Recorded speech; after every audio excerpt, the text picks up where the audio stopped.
नमस्कार दोस्तों, आज से करीब 150 साल पहले एक वैष्णव का इच्छा था कि पूरे भारत के हर एक कोने कोने में भगवान के नाम की प्रचार हो।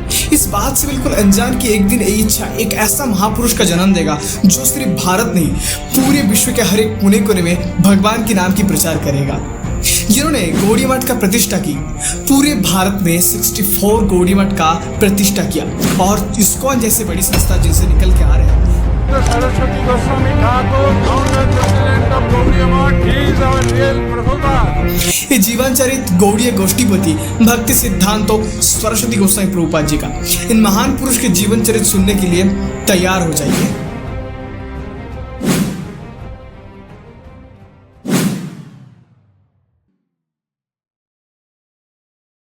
सन 1874 6 फरवरी दोपहर के 3:30 पर उड़ीसा के जगन्नाथ मंदिर के पास नारायण छाता नामक एक जगह पर वैष्णव परिवार में एक महान दिव्य महापुरुष का जन्म होता है। जन्म से ही बालक के शरीर में दिव्य और अलौकिक चिन्ह मिलता है, जैसे कि गले में त्रिकंठी माला, जनेऊ, द्वादश अंग में द्वादश तिलक चिन्ह देखने को मिलता है। ये दिव्य और अलौकिक चिन्ह देख करके सब समझ गए थे कि ये कोई साधारण बालक नहीं है। इसलिए उनके पिता श्री भक्तिविनोद ठाकुर और माता श्री भगवती देवी ने जगन्नाथ जी की पराशक्ति बिमला देवी के नाम अनुसार बालक के नाम रखा श्री बिमला प्रसाद दत्त। हर साल की तरह उस साल भी पुरी में श्री जगन्नाथ जी की रथ यात्रा का आयोजन हुआ था।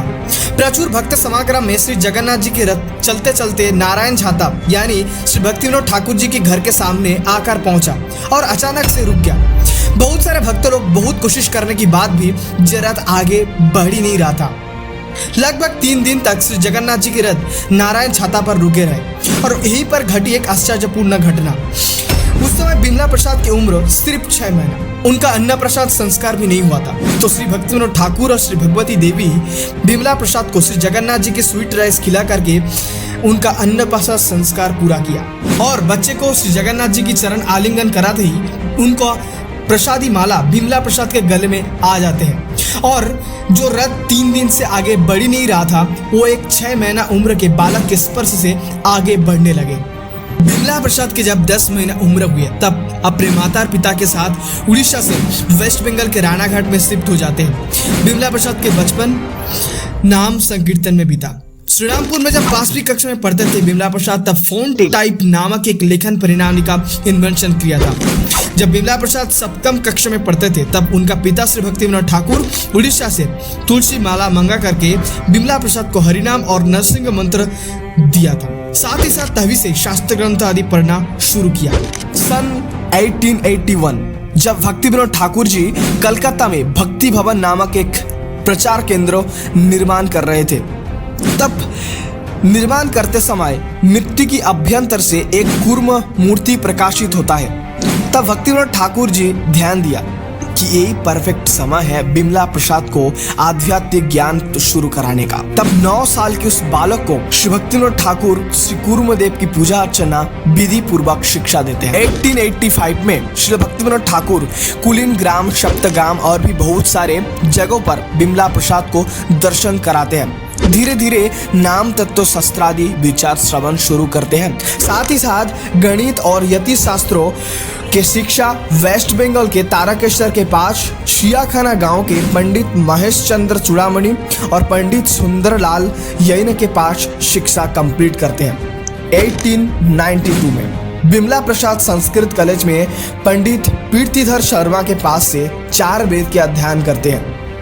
बिमला प्रसाद अपने छात्र जीवन में कभी भी किसी असत प्रकृति बालक के साथ संपर्क नहीं रखते थे। असत संग त्याग, सुदृढ़ संकल्प और अकपट साधुओं के प्रति एक ऐकांतिक निष्ठा उनका लक्ष्य था।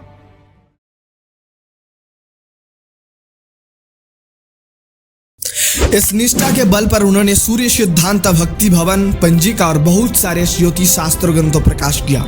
बचपन से उनके अंदर एक प्रगाढ़ वैराग्य और ब्रह्मचर्य की प्रभाव था।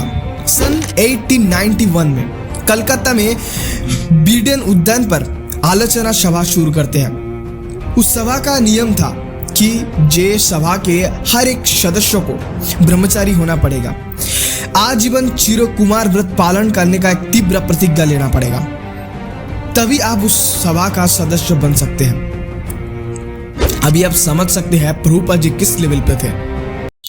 इस तरह 1895 में स्वाधीन त्रिपुरा के महाराज बीरचंद्र स्वधाम गमन के बाद राधा किशोर राजा बने और अपने राजकुमार ब्रजेंद्र किशोर युवराज बहादुर को संस्कृत और बांग्ला भाषा की शिक्षा प्रभुपाद जी देते थे।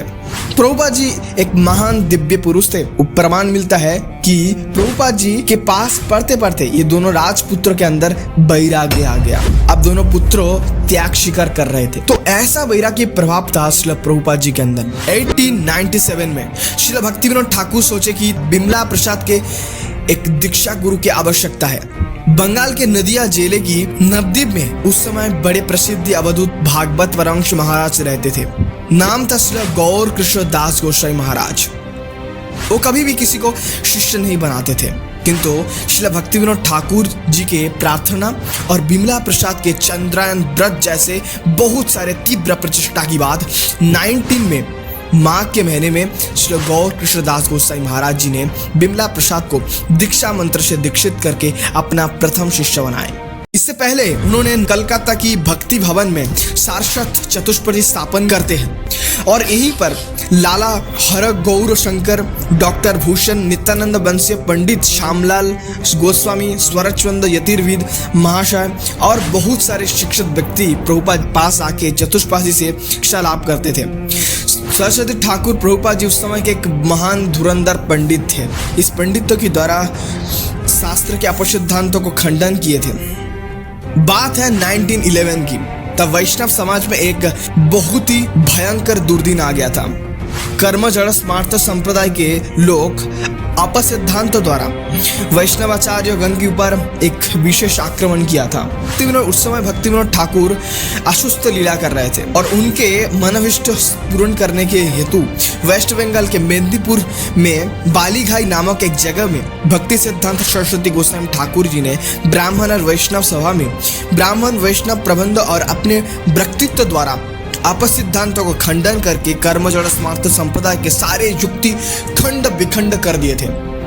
ऐसे और बहुत सारे अपसंप्रदाय को खंडन किया था भक्ति सिद्धांत सरस्वती गोस्वामी प्रभुपाद जी ने। श्रील प्रभुपाद जी उस समय के सबसे बड़ा पंडित होने के बाद भी उन्होंने अपना पांडित्य को जड़ विद्या कह करके भगवान के नाम की प्रचार शुरू किया। श्री चैतन्य महाप्रभु के वाणी प्रचार के लिए उन्होंने 100 करोड़ हरिनाम महायज्ञ 9 साल में पूरा किया। उसके बाद साक्षात श्री चैतन्य महाप्रभु और उनके पार्षदगण और श्री गौर कृष्ण दास गोस्वामी महाराज और भक्तिविनोद ठाकुर जी ने उनको साक्षात दर्शन दिया और उसके बाद उनको आदेश दिया कि तुम प्रचार शुरू करो। श्रीधाम मायापुर से उन्होंने श्री चैतन्य महाप्रभु के वाणी प्रचार शुरू करते हैं। श्रील भक्ति सिद्धांत सरस्वती प्रभुपाद जी श्रीखंड, जाजीगाम, काटुआ प्रभृति बहुत सारे जगहों पर पुनः शुद्ध भक्ति प्रचार शुरू करने की बात सन 1913 अप्रैल के महीने में कलकत्ता में कालीघाट के पास भागवत यंत्रालय स्थापन करने की बात उन्होंने वहीं से प्रचार कार्य और चैतन्य चरितामृत, गौर कृष्णद्वय महाकाव्य जैसे बहुत सारे ग्रंथों को प्रकाश शुरू किया। श्री चैतन्य महाप्रभु के वाणी के प्रचार के लिए उन्होंने संन्यास ग्रहण किया। 1918 में श्रीधाम मायापुर में सबसे प्रथम मठ स्थापन किया, श्री चैतन्य मठ। उसके बाद 1920 में भक्तिविनोद आश्रम में गुरु गौड़ंग राधा कृष्ण की विग्रह स्थापन करने के बाद 1930 में कलकत्ता में श्री बाग बाजार गौड़ी मठ स्थापन किया। 1921 में श्रीवासंकर मायापुर धाम में अद्वैत भवन और नवद्वीप का अंदर ही अंदर 1935 में मुरारी गुप्त की पाठ, श्री कृष्ण अनुशीलन नगर, श्री रुद्रदीप गौड़ीय मठ, श्री जयदेव गौड़ीय मठ, चाँद काजी समाधि पीठ, शानंद सुखद कुंज, सुवर्ण विहार गौड़ीय मठ, गौर गदाधर मठ, श्री सार्वभौम गौड़ीय मठ, श्री मधुद्रुम मठ, श्री एकायन मठ, श्री कुंज कुटीर मठ, श्री तेतिया कुंज कुटीर, ब्राह्मणपारा प्रपन्याश्रम, रानाघाट गौड़ीय मठ, पूरा गौड़ीय मठ, श्री महेश पंडित पाठ, आमला जोड़ो प्रपन्याश्रम, श्री भागवत जनानंद मठ, दार्जिलिंग गौड़ीय मठ स्थापन करने के बाद ईस्ट बंगाल में श्री माधव गौड़ीय मठ, श्री गदाई गौड़ीय मठ, श्री जगन्नाथ गौड़ीय मठ, श्री गोपाल जी गौड़ीय मठ स्थापन करने के बाद ब्रजमंडल में श्री मथुरा गौड़ीय मठ, श्री कुंज बिहारी गौड़ीय मठ, श्री कृष्ण चैतन्य मठ, ब्रज शानंद सुखद कुंज, राधा कुंड गोष्ठवाटी, शेषशाही मठ, नंदगांव गौड़ीय मठ, बरसाना गौड़ीय मठ, संकेत बिहारी गौड़ीय मठ और श्री गोवर्धन कुटिया स्थापन करने के बाद इंडिया के ईस्ट पार्ट यानी उड़ीसा में श्री भक्ति कुटीर, पुरुषोत्तम मठ, ब्राह्मो मठ, बालेश्वर मठ, तिरुंडी मठ, स्वच्छिदानंद मठ स्थापन किया। आसाम में उन्होंने श्री चैतन्य मठ, सार्वभौम गौड़ीय मठ, गोवालपाड़ा प्रपन्याश्रम, श्री रामचंद्र गौड़ीय मठ स्थापन किया। चेन्नई में श्री चेन्नई गौड़ीय मठ, गया में श्री गया गौड़ीय मठ, बिहार के पटना में स्थित दानपुर गौड़ीय मठालय और श्री गौड़ीय मठ स्थापन करने के बाद उत्तर प्रदेश के वाराणसी में श्री सनातन गौड़ीय मठ, प्रयाग में श्री रूप गौड़ीय मठ, वही उत्तर प्रदेश के हरिद्वार में स्थापन किया श्री सारस्वत गौड़ीय मठ। कुरुक्षेत्र जो आज वर्तमान हरियाणा के अंदर पड़ता है, वहाँ पर श्री ब्यास गौड़ीय मठ 1928 में स्थापन किया। उत्तर प्रदेश के सीतापुर जिले की नैमिषारण्य में परमहंस गौड़ीय मठ 1927 में स्थापन किया।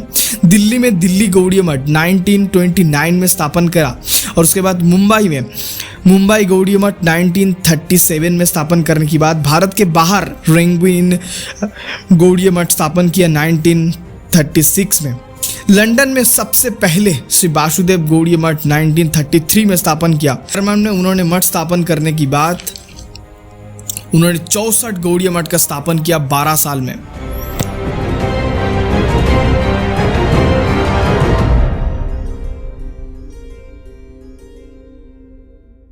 श्रील प्रभुपाद जी ने 64 गौड़ीय मठ का स्थापन करने की बात और भी बहुत सारे मठ और प्रतिष्ठान स्थापन किया था। आप वर्तमान में जहां पर भी गौड़ीय मठ या इस्कॉन के मंदिर देखते हैं, सारे मंदिर का मूल मंदिर है श्री चैतन्य मठ, जो प्रभुपाद जी ने 1918 में श्रीधाम मायापुर में स्थापन किया था। उन्होंने अपने प्रिय शिष्यगण श्री भक्ति रक्षक श्रीधर देव गोसाई महाराज, श्री भक्ति द्वैत माधव गोसाई महाराज, श्री भक्ति प्रज्ञान केशव गोसाई महाराज, श्री भक्ति प्रमोद पुरी गोसाई महाराज, श्री भक्ति वैभव पुरी गोसाई महाराज जी को और इस्कॉन के फाउंडर एसी भक्ति वेदांत स्वामी महाराज जी को प्रेरणा दे करके और अपने शिष्य और परशिष्य के द्वारा प्रचार करवाया। श्रील प्रभुपाद जी बाग बाजार गौड़ीय मठ कलकत्ता में 1 जनवरी 1937 में इस धराधाम छोड़ करके चले गए। 12 साल में श्रील प्रभुपाद जी 64 गौड़ीय मठ का स्थापन किया था। उसके बाद श्रील प्रभुपाद जी धराधाम छोड़ करके चले गए थे। श्रील प्रभुपाद जी धराधाम छोड़ करके चले जाने के लगभग 90 साल बाद पूरे विश्व में गौड़ीय मठ और इस्कॉन के मंदिर मिला करके लगभग 5000 से भी अधिक सेंटर बन गया है। अगर श्रील प्रभुपाद जी नहीं आते तो आज जो सनातन धर्म की जय जयकार आप देख रहे हैं भारत या विदेशों की धरती में, वो शायद लुप्त हो जाता। बाकी आपको क्या लगता है? कमेंट बॉक्स में जरूर बताइए।